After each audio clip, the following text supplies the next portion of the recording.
Thank you so much for attending my presentation about why Mega Staraptor is competitive Pokemon's raid boss, and first we of course need to talk about regular Staraptor. Counter to the majority of regional birds, this thing actually isn't that bad. It's got a good speed stat of 100, outrunning tons of strong Pokemon, and puts that to use with an even better attack stat. Sitting at 120, this thing can actually pack a serious punch with its stab moves, either Double Edge or Brave Bird. If you don't resist Staraptor, you do actually take real damage that's hard to stop. Plus, it has a strong ability in Intimidate, lowering the attack of both Pokemon on the opposing field. In the world of VGC, that's a ton of value. However, it has some problems. Staraptor has historically been a choice scarfed attacker, using its speed and damage to hit hard while providing some support via Intimidate, similar to what Hisuian Arcanine has done throughout Scarlet and Violet. This, though, isn't perfect. Defensive rock and steel types are the bane of its existence, as none of its stab moves hit it for even neutral damage, and while it can click close combat, locking into a weaker, easy to resist non-stab attack isn't exactly ideal. This combined with its low bulk and opposing intimidates make it difficult to run, as it's easy to either pick off or wall once you see what it locks into. It's gotten results before, especially all the way back in 2018, but its usage was limited.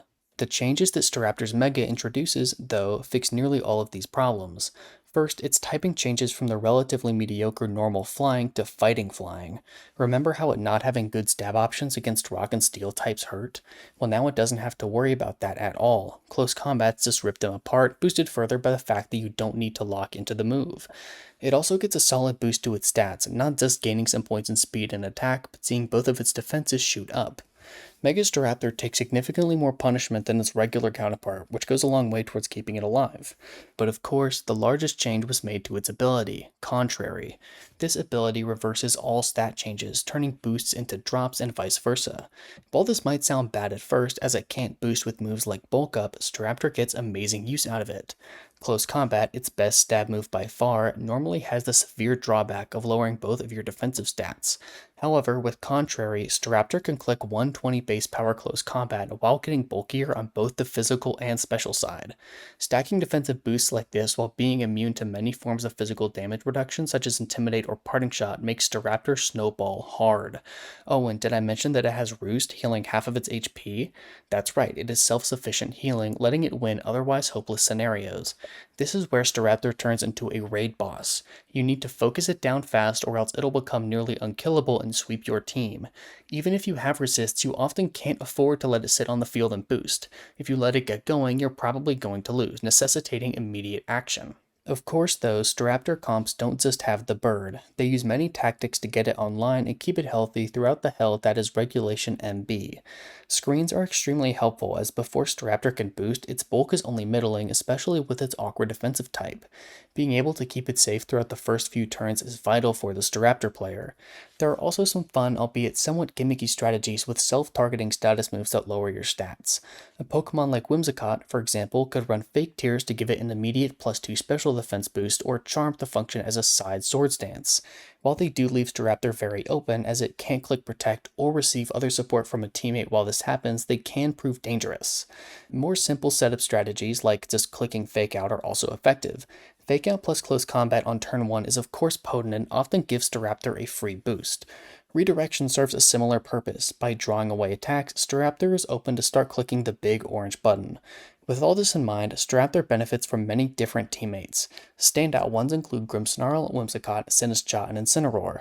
Of course though, Mega Staraptor isn't close to unbeatable. It's at its weakest in the early game, where it's much easier to burst down quickly with a powerful threat.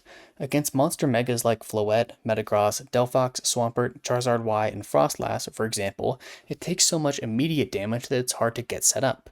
Speaking of, the prevalence of fairy types in general is rough for Staraptor.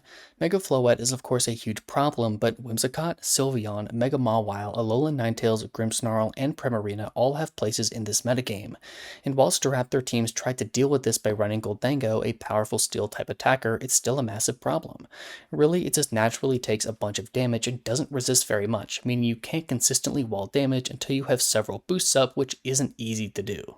That's all I have to say about Mega Staraptor, but I want to tell you all about the Venezuela Grand Charity Tournament, a VGC Regulation MB tournament being held on July 18th. In late June, Venezuela was hit by 2 large consecutive earthquakes which have tragically taken the lives of many and severely damaged critical infrastructure throughout the country. This tournament, organized and run by Venezuelan community leaders, is raising donations that will go directly towards relief efforts. Entry for this tour is a minimum $5 donation to any of the specified charities listed, with more info in the event's master document linked alongside the Limitless page in the description. I will myself be playing in this tournament and encourage all of you to as well. It's for a great cause. In conclusion, Mega Staraptor is extremely powerful when it's able to get all of its boost in order. With a few close combats stacked up, there's very little that can actually beat it, but getting there intact is a major challenge. If you like teams built around one central Pokemon, give it a try. Thank you so much for watching, and remember to check out the Venezuela Grand Charity Tournament next Saturday.